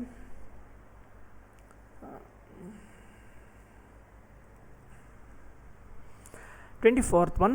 ಈ ಕೆಳಗಿನ ಯಾವ ಸಮಾವೇಶವು, ಕಾನ್ಫರೆನ್ಸ್ ಬಗ್ಗೆ ಕೇಳ್ತಿದ್ದಾನೆ, ಓಝೋನ್ ಸವೆಸುವ ಪದಾರ್ಥಗಳು, ODS ಅಂತ ಕರೀತಾರೆ ಇದನ್ನು. ಓಝೋನ್ ಬಿ ಅಲ್ಲ ಡಿ, ODS, ಓಝೋನ್ ಡಿಪ್ಲೀಟಿಂಗ್ ಸಬ್ಸ್ಟ್ಯಾನ್ಸಸ್ ಅಂತ. ಈ ಕೆಳಗಿನ ಯಾವ ಸಮಾವೇಶವು ಓಝೋನ್ ಸವೆಸುವ ಪದಾರ್ಥಗಳು ಎಂಬ ಪರಿಕಲ್ಪನೆಯನ್ನು ಪರಿಚಯಿಸಿತು? ಈ ಕಾನ್ಸೆಪ್ಟ್ ಎಲ್ಲಿ ಇಂಟ್ರೊಡ್ಯೂಸ್ ಆಯಿತು ಅಂತ ಕೇಳಿದ್ದಾರೆ, ಯಾವ ಕಾನ್ಫರೆನ್ಸ್ ಅಂತ. ಓಝೋನ್ ಡಿಪ್ಲೀಟಿಂಗ್ ಸಬ್ಸ್ಟ್ಯಾನ್ಸಸ್ ಅಂತ ಅಂದರೆ ಓಝೋನ್ ಲೇಯರ್ ಏನಿದೆ ಅಲ್ವಾ, ಇದನ್ನು ಹಾಳು ಮಾಡುವಂಥ ಅಥವಾ ಸವೆಸುವಂಥ ಅಥವಾ ನಶಿಸುವಂಥ ಅಂಶಗಳು ಅಲ್ವಾ, ಇದನ್ನೇ ODS ಅಂತ ಕರೆಯೋದು. ಎಕ್ಸಾಂಪಲ್ ನೋಡಿ, CFC, ಓಕೆ, HFC ಒಂದು ಗ್ರೀನ್ ಹೌಸ್ ಗ್ಯಾಸು, ODS ಬರಲ್ಲ. CFC, BFC ಅಂದರೆ CFC ಅಂದರೆ ಕ್ಲೋರೋಫ್ಲೋರೋಕಾರ್ಬನ್, ಬ್ರೋಮೋಫ್ಲೋರೋಕಾರ್ಬನ್, HBFC ಹೈಡ್ರೋಬ್ರೋಮೋಫ್ಲೋರೋಕಾರ್ಬನ್, ಹ್ಯಾಲೋನ್ಸ್, ಕಾರ್ಬನ್ ಟೆಟ್ರಾಕ್ಲೋರೈಡ್ ಅಂತ. ಇವೆಲ್ಲವೂ ಏನೋ ODS ಅಂತ ಕರೀತಾರೆ. ಈ ಲಿಸ್ಟೆಲ್ಲ ಮಾಡಿದ್ದು ಯಾವ ಕಾನ್ಫರೆನ್ಸಲ್ಲಿ ಅಂತ ಕ್ವಶನ್ ಕೇಳಿದ್ದಾರೆ ಅಷ್ಟೇ. ODS ಅನ್ನೋ ಕಾನ್ಸೆಪ್ಟ್ ಇಂಟ್ರೊಡ್ಯೂಸ್ ಆಗಿದೆ ಅಂದರೆ ಓಝೋನ್ ಪದರ ಇದೆಯಲ್ವಾ, ಅದನ್ನು ಯಾವುದು ನಾಶ ಮಾಡುತ್ತೆ ಅಂತ ಒಂದು ಲಿಸ್ಟ್ ಮಾಡಿದ್ದಾರೆ. ಇದು ಎಲ್ಲಿ ಮಾಡಿದ್ದು ಅಂತ. Okay, so Bretton Wood conference obviously wrong. ಯಾಕೆ? ಬ್ರಿಟನ್ ವುಡ್ ಕಾನ್ಫರೆನ್ಸಲ್ಲಿ 2 ಬ್ಯಾಂಕ್ಗಳು ಹುಟ್ಕೋತವೆ, ವೆರಿ ಫೇಮಸ್ ಬ್ಯಾಂಕ್ಗಳು. ಇದನ್ನು ಬ್ರಿಟನ್ ವುಡ್ ಟ್ವಿನ್ಸ್ ಅಂತಲೇ ಕರೀತಾರೆ, ಬ್ರಿಟನ್ ವುಡ್ನ ಅವಳಿಗಳು ಅಂತ. ಯಾವುದು ಬ್ಯಾಂಕ್ ಅದು? ಒಂದು ವರ್ಲ್ಡ್ ಬ್ಯಾಂಕ್, ವಿಶ್ವ ಬ್ಯಾಂಕ್, ಇನ್ನೊಂದು IMF, ಇಂಟರ್ನ್ಯಾಷನಲ್ ಮಾನಿಟರಿ ಫಂಡ್, ಇನ್ನೊಂದು ವರ್ಲ್ಡ್ ಬ್ಯಾಂಕ್. ವರ್ಲ್ಡ್ ಬ್ಯಾಂಕ್ ಅನ್ನೋದು ಒಂದು ಬ್ಯಾಂಕ್ ಅಲ್ಲ, ಆ್ಯಕ್ಚುಲಿ ಗ್ರೂಪ್ ಇದೆ, ವರ್ಲ್ಡ್ ಬ್ಯಾಂಕ್ ಗ್ರೂಪ್ ಅಂತ. ಒಟ್ಟು 5 ಬ್ಯಾಂಕ್ ಇದೆ, ಅವೆಲ್ಲ ಸೇರಿ ವರ್ಲ್ಡ್ ಬ್ಯಾಂಕ್ ಅಂತ ಕರೆಯೋದು. ವರ್ಲ್ಡ್ ಬ್ಯಾಂಕ್ ಮತ್ತು IMF ಸ್ಥಾಪನೆ ಆಗೋದಕ್ಕೆ ಕಾರಣ ಆದಂಥ ಸಮಾವೇಶನೇ ಬ್ರಿಟನ್ ವುಡ್ ಕಾನ್ಫರೆನ್ಸ್ ಅಂತ. ಓಕೆ, ಇದನ್ನು ಬ್ರಿಟನ್ ವುಡ್ ಟ್ವಿನ್ಸ್ ಅಂತಲೇ ಕರೀತಾರೆ. 2 ಬ್ಯಾಂಕ್ನ ನೆನ್ಪಿಟ್ಕೊಳ್ಳಿ, ವೆರಿ ಇಂಪಾರ್ಟೆಂಟ್. ಇದಲ್ಲ, ಇದಕ್ಕೂ ODSಗೂ ಸಂಬಂಧ ಇಲ್ಲ. ಕ್ಯೋಟೋ ಶಿಷ್ಟಾಚಾರ, ಕ್ಯೋಟೋ ಪ್ರೋಟೋಕಾಲ್ ಇದಕ್ಕೆ ಸಂಬಂಧಪಟ್ಟಿದ್ದಲ್ಲ, ಗ್ರೀನ್ ಹೌಸ್ ಗ್ಯಾಸ್ಗೆ ಸಂಬಂಧಪಟ್ಟಿದ್ದು. ಅಲ್ಲೂ ಗ್ರೀನ್ ಹೌಸ್ ಗ್ಯಾಸ್ ಪಟ್ಟಿ ಮಾಡಿದ್ದಾರೆ, ಬಟ್ ಇಲ್ಲಿ ಕೇಳ್ತಿರೋದು ODSಗಳನ್ನ, ಓಝೋನ್ನ ಸವೆಸುವ ಪದಾರ್ಥಗಳನ್ನ. ಬಟ್ ಕ್ಯೋಟೋ ಪ್ರೋಟೋಕಾಲ್ ಸಂಬಂಧಪಟ್ಟಿರೋದು ಗ್ರೀನ್ ಹೌಸ್ ಗ್ಯಾಸಸ್, ಹಸಿರುಮನೆ ಅನಿಲಗಳಿಗೆ ಸಂಬಂಧಪಟ್ಟಂತೆ. So it is there also wrong answer. Montreal protocol right answer. Montreal protocol ಕೆನಡಾದಲ್ಲಿ ನಡೆಯುತ್ತೆ, 1987 ನಡೆಯುತ್ತೆ. ಇದು ಮಾಂಟ್ರಿಯಲ್ ಅನ್ನೋ ಸಿಟಿ ಇರೋದು ಕೆನಡಾ ದೇಶದಲ್ಲಿ. ಇದು ಜಾರಿಗೆ ಬಂದಿದ್ದು ಮಾಂಟ್ರಿಯಲ್ ಪ್ರೋಟೋಕಾಲ್ 2 ವರ್ಷ ಆದ ನಂತರ 1989ರಲ್ಲಿ. ಇಲ್ಲಿ ಇಂಟ್ರೊಡ್ಯೂಸ್ ಮಾಡೋದೇ ODS ಅನ್ನೋ ಕಾನ್ಸೆಪ್ಟ್, ಓಝೋನ್ ಡಿಪ್ಲೇಟಿಂಗ್ ಸಬ್ಸ್ಟ್ಯಾನ್ಸಸ್. ಅಂದರೆ ಮಾಂಟ್ರಿಯಲ್ ಪ್ರೋಟೋಕಾಲ್ ಏನಕ್ಕೆ ಸಂಬಂಧಪಟ್ಟಿದೆ? ಓಝೋನ್ ಪದರ ಸಂರಕ್ಷಣೆಗೆ ಸಂಬಂಧಪಟ್ಟಿದೆ. ಆ ಥರನಾದರೂ ಕ್ವಶನ್ ಕೇಳ್ಬೋದು. ಇನ್ನೊಂದು ನಗೋಯ ಪ್ರೋಟೋಕಾಲ್. ನಗೋಯ ಪ್ರೋಟೋಕಾಲ್ ಏನಕ್ಕೆ ಸಂಬಂಧಪಟ್ಟಿದೆ? Biological diversity. ಸೊ ಜೀವ ವೈವಿಧ್ಯತೆಗೆ ಸಂಬಂಧಪಟ್ಟಿರುವಂಥ ಒಂದು ಕಾನ್ಫರೆನ್ಸ್ ಇದು. ಓಕೆ, ಸೊ ಇಲ್ಲಿ ಆನ್ಸರ್ ಯಾವುದು? ODS ಇಂಟ್ರೊಡ್ಯೂಸ್ ಆಗಿದ್ದು Montreal protocol. So answer 3 right answer. Next question ನೋಡೋಣ. ವಾಯುಗುಣಮಟ್ಟ ಸೂಚ್ಯಂಕದಲ್ಲಿ ಈ ಕೆಳಗಿನ ಯಾವ ಮಲಿನಕಾರಕಗಳನ್ನು ಮಾಪನ ಮಾಡಲಾಗುತ್ತದೆ? ಏರ್ ಕ್ವಾಲಿಟಿ ಇಂಡೆಕ್ಸ್ ಬಗ್ಗೆ ಕೇಳಿದ್ದಾರೆ ಅಷ್ಟೇ. ಇದು ಏರ್ ಕ್ವಾಲಿಟಿ ಇಂಡೆಕ್ಸ್, ರಾಷ್ಟ್ರೀಯ ವಾಯುಗುಣಮಟ್ಟ ಸೂಚ್ಯಂಕ ಅಂತ ಬರ್ತದೆ. ಇದನ್ನು ನ್ಯಾಷನಲ್ ಅಂತಲೂ ಸೇರಿಸ್ಕೋಬೋದು, ಹಾಗೇನೂ ಹೇಳ್ಬೋದು. ಏರ್ ಕ್ವಾಲಿಟಿ ಇಂಡೆಕ್ಸ್ ವಾಯುಗುಣಮಟ್ಟ ಸೂಚ್ಯಂಕದಲ್ಲಿ ಒಟ್ಟು ಪೊಲ್ಯೂಟೆಂಟ್ಸ್ನ ಏನು ಮಾಪನ ಮಾಡ್ತಾರಲ್ವಾ, ಅದರಲ್ಲಿ ಯಾವ್ಯಾವುದನ್ನು ಮಾಪನ ಮಾಡ್ತಾರೆ ಇಲ್ಲಿ ಅಂತ ಆಪ್ಷನ್ ಕೊಟ್ಟಿದ್ದಾರೆ. ಒಂದಷ್ಟು ನೋಡೋಣ ಯಾವ್ದು ಬರುತ್ತೆ AQI ಅಂತ. AQI ಅಂತ ನೋಡಿ, ಇದು 2014ರಲ್ಲಿ ಇಂಟ್ರೊಡ್ಯೂಸ್ ಆಯಿತು. 2014ರಲ್ಲಿ ರಾಷ್ಟ್ರದಾದ್ಯಂತ ಪ್ರಮುಖ ಸಿಟಿಗಳಲ್ಲಿ ವಾಯು ಗುಣಮಟ್ಟ ಎಷ್ಟಿದೆ ಅಂತ ಒಂದು ರಿಪೋರ್ಟ್ ಕೊಡ್ತಾರೆ. ಅದನ್ನು ಸೂಚ್ಯಂಕ ಅಂತ ಕರೀತಾರೆ, ಇಂಡೆಕ್ಸ್, ಏರ್ ಕ್ವಾಲಿಟಿ ಇಂಡೆಕ್ಸ್ ಅಂತ. ಓಕೆ, ಇದನ್ನು ಯಾರು ರಿಲೀಸ್ ಮಾಡೋದು? ಬೈ CPCB ಅಂದರೆ ಸೆಂಟ್ರಲ್ ಪೊಲ್ಯೂಷನ್ ಕಂಟ್ರೋಲ್ ಬೋರ್ಡ್ ಅಂತ, ಕೇಂದ್ರ ಮಾಲಿನ್ಯ ನಿಯಂತ್ರಣ ಮಂಡಳಿ ಅಂತ ಕರೀತಾರೆ. ಓಕೆ, ಇದೊಂದು ಸ್ಟ್ಯಾಟ್ಯುಟರಿ ಬಾಡಿ. ಇನ್ನೊಂದು ಪಾಯಿಂಟ್ ಹೇಳ್ತೀನಿ ನೋಡಿ, ಇದೊಂದು ಶಾಸನಾತ್ಮಕ ಸಂಸ್ಥೆ, ಸ್ಟ್ಯಾಟ್ಯುಟರಿ ಬಾಡಿ, ಶಾಸನಾತ್ಮಕ ಸಂಸ್ಥೆ. ಇದು ಯಾವ ಆ್ಯಕ್ಟ್ ಅಂಡರ್ಲಿ ಎಸ್ಟಾಬ್ಲಿಷ್ ಆಯಿತು? Very important. ಯಾವ ಕಾಯ್ದೆ ಅಡಿನಲ್ಲಿ ಎಸ್ಟಾಬ್ಲಿಷ್ ಆಯಿತು ಅಂತಂದರೆ ಜಲ ಸಂರಕ್ಷಣಾ ಕಾಯ್ದೆ. ಜಲ ಸಂರಕ್ಷಣಾ ಕಾಯ್ದೆ ಯಾವಾಗ ಬಂದಿದ್ದು? 1974. ಜಲ ಸಂರಕ್ಷಣಾ ಕಾಯ್ದೆ ಅಂಡರಲ್ಲಿ ಈ CPCB ಬಾಡಿಯನ್ನು ಎಸ್ಟಾಬ್ಲಿಷ್ ಮಾಡಿದ್ದಾರೆ. ಯಾವ ರೀತಿಯ ಸಂಸ್ಥೆ? ಇದೊಂದು ಶಾಸನಾತ್ಮಕ ಸಂಸ್ಥೆ. ಈ ಜಲ ಸಂರಕ್ಷಣಾ ಕಾಯ್ದೆ ಅಂಡರಲ್ಲೇ ಕರ್ನಾಟಕದಲ್ಲೂ ಒಂದು ಬಾಡಿ ಇದೆ. ಇದನ್ನು Karnataka state pollution control board ಅಂತ ಕರೀತಾರೆ. ಕರ್ನಾಟಕ ರಾಜ್ಯ ಮಾಲಿನ್ಯ ನಿಯಂತ್ರಣ ಮಂಡಳಿ. ಇದರ ಹೆಡ್ ಕ್ವಾರ್ಟರ್ ಎಲ್ಲಿದೆ? ಬೆಂಗಳೂರಿನಲ್ಲಿ. ಯಾವಾಗ ಸ್ಥಾಪನೆ ಆಯಿತು ನೋಡಿ? ಸಿ ಗ್ರೂಪ್ ಕ್ವಶನ್ ಇದು. 1974ರಲ್ಲಿ ಸ್ಥಾಪನೆ ಆಯಿತು. ಹೆಡ್ ಕ್ವಾರ್ಟರ್ ಎಲ್ಲಿದೆ? ಬೆಂಗಳೂರು. ಇದು ನ್ಯಾಷನಲಲ್ಲಿ ಇರೋ ಥರ. CPCB national level body, central ಅಂತಿದೆಯಲ್ಲ, ಸೊ ನ್ಯಾಷನಲ್ ಲೆವೆಲ್ ಬಾಡಿ. ಡೆಲ್ಲಿನಲ್ಲಿದೆ ಇದು, ಡೆಲ್ಲಿ ಹೆಡ್ ಕ್ವಾರ್ಟ್ರು. KPCB ಅಂತಿತ್ತು, KSPCB ಅಂತ ಮಾಡಿದರೆ Karnataka state pollution control board ಅಂತ. ಇದು 1974ರಲ್ಲಿ ಸ್ಥಾಪನೆ ಆಯಿತು ಬೆಂಗಳೂರಿನಲ್ಲಿ. ಇದೇ ಆ್ಯಕ್ಟ್ ಅಂಡರಲ್ಲೇ ಈ ಜಲ ಸಂರಕ್ಷಣಾ ಕಾಯ್ದೆ ಏನಿದೆಯಲ್ಲ, CPCB, ನಮ್ಮ ಸ್ಟೇಟ್ದು ಅಂದರೆ ಎಲ್ಲ ಸ್ಟೇಟಲ್ಲೂ ಒಂದೊಂದು ಬಾಡಿ ಇದೆ. ಹಂಗೆ ನಮ್ಮ ಸ್ಟೇಟಲ್ಲಿ KSPCB ಅಂತಿದೆ. ಇದು ಕೂಡ 74ರಲ್ಲೇ ಸ್ಥಾಪನೆ ಆಯಿತು. ಸೊ ಕ್ವಶನ್ಗೆ ಬನ್ನಿ ಇವಾಗ. ಸೊ ಯಾವುದನ್ನು ಮಾಪನ ಮಾಡ್ತಾರೆ ಇಂಡೆಕ್ಸಲ್ಲಿ ಅಂತ ಕೇಳಿದರೆ? ಕಾರ್ಬನ್ ಡೈಆಕ್ಸೈಡ್ ಮಾಡ್ತಾರಾ? ಸೊ ಆಬ್ವಿಯಸ್ಲಿ ನೋಡಿದ ತಕ್ಷಣ ರೈಟ್ ಆನ್ಸರ್ ಅನಿಸುತ್ತೆ, but wrong answer. Carbon dioxide ಮಾಡಲ್ಲ, ಯಾಕೆಂದರೆ ಅದರಿಂದ ಅಷ್ಟು ದೊಡ್ಡ ಆರೋಗ್ಯದ ಸಮಸ್ಯೆಗಳಿಲ್ಲ. ಕಾರ್ಬನ್ ಮೊನಾಕ್ಸೈಡ್ ಬರುತ್ತಾ? ಹೌದು ಬರುತ್ತೆ, CO. ಮೀಥೇನ್ ಬರುತ್ತಾ? ಬರಲ್ಲ. ಸಲ್ಫರ್ ಡೈಆಕ್ಸೈಡ್ ಬರುತ್ತಾ? ಬರುತ್ತೆ. ಸೊ ಆನ್ಸರ್ 2 ಮತ್ತು 4 ಎಲ್ಲಿದೆ? 2 ಮತ್ತು 4 ನೋಡಿ. ಕಾರ್ಬನ್ ಡೈಆಕ್ಸೈಡು ಬರಲ್ಲ, ಮೀಥೇನು ಬರಲ್ಲ. ಇವೆರಡು ಗ್ರೀನ್ ಹೌಸ್ ಗ್ಯಾಸ್ಗಳು, ಬಟ್ ನಮ್ಮ ಆರೋಗ್ಯಕ್ಕೆ ಅಷ್ಟು ದೊಡ್ಡ ಸಮಸ್ಯೆಗಳಿಲ್ಲ ಉಸಿರಾಡೋದ್ರಿಂದ. ಹಂಗಾಗಿ ಇದನ್ನು ಮಾಪನ ಮಾಡೋಕ್ಕೆ ಹೋಗಲ್ಲ. So carbon monoxide, sulphur dioxide, nitrogen dioxide, ಈ ಥರ ಒಂದಷ್ಟು ಅನಿಲಕ್ಕೆ PM10, PM2.5, ಈ ಥರ ಅಮೋನಿಯಾ, ಈ ಥರ ಒಟ್ಟು 8 ಪೊಲ್ಯೂಟೆಂಟ್ಸ್ಗಳಿದ್ದಾವೆ. ಓಕೆ, ಸೊ ಆನ್ಸರ್ ಆಯ್ತಲ್ಲ. ಸೊ ನೆಕ್ಸ್ಟ್ ಕ್ವಶನ್ ನೋಡೋಣ. ಓಕೆ, ನೆಕ್ಸ್ಟ್ ಕ್ವಶನ್ ಇಲ್ಲ. ಸೊ ಇಲ್ಲಿ ವಿಡಿಯೋ ಎಂಡ್ ಮಾಡೋಣ. ಸೊ ನೆಕ್ಸ್ಟ್ ವೀಡಿಯೋದಲ್ಲಿ ಇದೇ ಥರ ಎನ್ವೈರ್ಮೆಂಟ್ ಸಂಬಂಧಪಟ್ಟಿರುವಂಥ, ಪರಿಸರ ಅಧ್ಯಯನಕ್ಕೆ ಸಂಬಂಧಪಟ್ಟಿರುವಂಥ ಕ್ವಶನ್ಗಳನ್ನ ನಮ್ಮ ಸ್ಟೇಟ್ ಎಕ್ಸಾಮು, ಬೇರೆ ಬೇರೆ ಸ್ಟೇಟಲ್ಲಿ ಕೇಳಿರೋದು, ಸೆಂಟ್ರಲ್ ಎಕ್ಸಾಮ್ಗಳಲ್ಲಿ ಕೇಳಿರೋ ಕ್ವಶನ್ಗಳನ್ನ ಡಿಸ್ಕಸ್ ಮಾಡ್ತಾ ಹೋಗೋಣ. ಓಕೆನಾ? ಸೊ ವಿಡಿಯೋ ಇಷ್ಟ ಆಗಿದ್ದರೆ ಏನು ಮಾಡ್ಬೇಕು, ನೀವು ಏನು ಮಾಡಬೇಕಂತ ಗೊತ್ತಿದೆ, ಸಬ್ಸ್ಕ್ರೈಬ್ ಮಾಡಿ ಗಂಟೆ ಹೊಡೆದ್ಬಿಡಿ ಅಷ್ಟೇ. ಓಕೆ, ಸೊ ಕ್ಲೋಸ್ ಮಾಡೋಣ video. Thank you so much.